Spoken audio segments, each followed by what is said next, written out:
Arkadaşlar bu fanları ben Çin'den, bangood'dan aldım. Hatta şöyle göstereyim size. Şu şekilde bakın, petekli sistem. Bakır borulu. Şöyle bir termostat yaptım. 5 dereceye düşünce kapanıyor. 8 dereceye gelince tekrardan çalışıyor.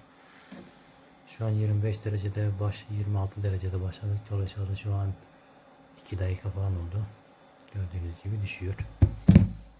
Şu içinde orijinalinde minik bir petek geliyordu. Şu güç kaynaklarında soğutucu olarak kullanılır ya.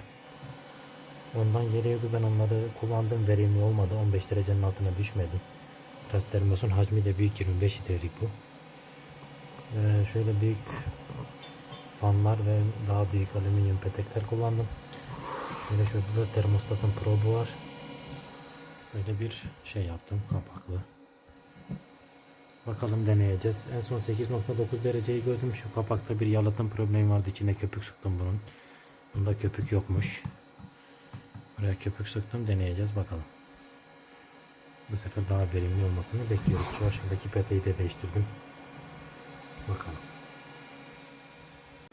Arkadaşlar yaklaşık şu an tam 1 saat 9 dakika falan oldu çalışıyor. 26 derecede başlamıştık.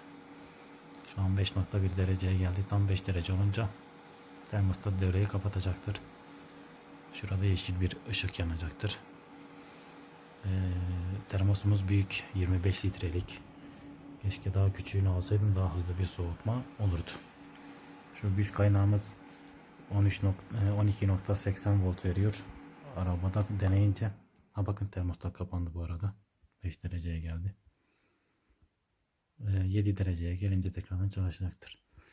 Şu güç kaynağımız 12.80 volt veriyor. Arabaya bağlayınca, araba çalışınca 13.80-14 civarı bir elektrik veriyor. Muhtemelen bunun soğutması daha da hızlı olacaktır. Şu an ben böyle bir koruyucu kapak yaptım. Yalnız bunu bağlamadım daha. Şuraya sabitlemem lazım. Onu da güçlü bir yapıştırıcıyla yapacağız. Çünkü şu an deneme yanılma yöntemini kullanıyoruz. Ondan sabitlemedim. Şöyle videoyu duraklatayım. 7 dereceye gelince tekrar çalıştığını göstereceğim size.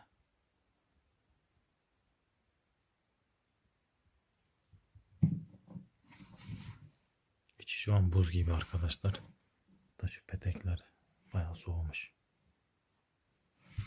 Evdeki buzdolabı da yaklaşık 4 dereceye düşüyor alt kısmı.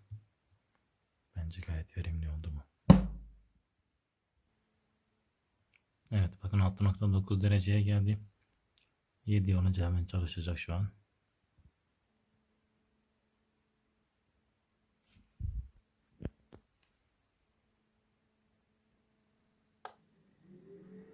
Evet, bakın çalıştı. Şuradan derece ayarlarını yapabiliyorsunuz. 6 derece bir şey. 6 ile 5 arası çalışabiliyor. Ben 7 yaptım. 7 bırakacağım. Şu termostatın farklı modları var. Modeli de bunu odaklayalım. XW1411. Bu 12 voltluk versiyondur. 220 versiyonu da var. Ben arabada kullanacağım için 12 volt kullandım. Dolabımız bu şekilde arkadaşlar. Takip etmeyi, beğenmeyi unutmayalım. Teşekkürler. Birazdan bu tekrardan düşmeye başlar. İzlediğiniz için teşekkür ederiz.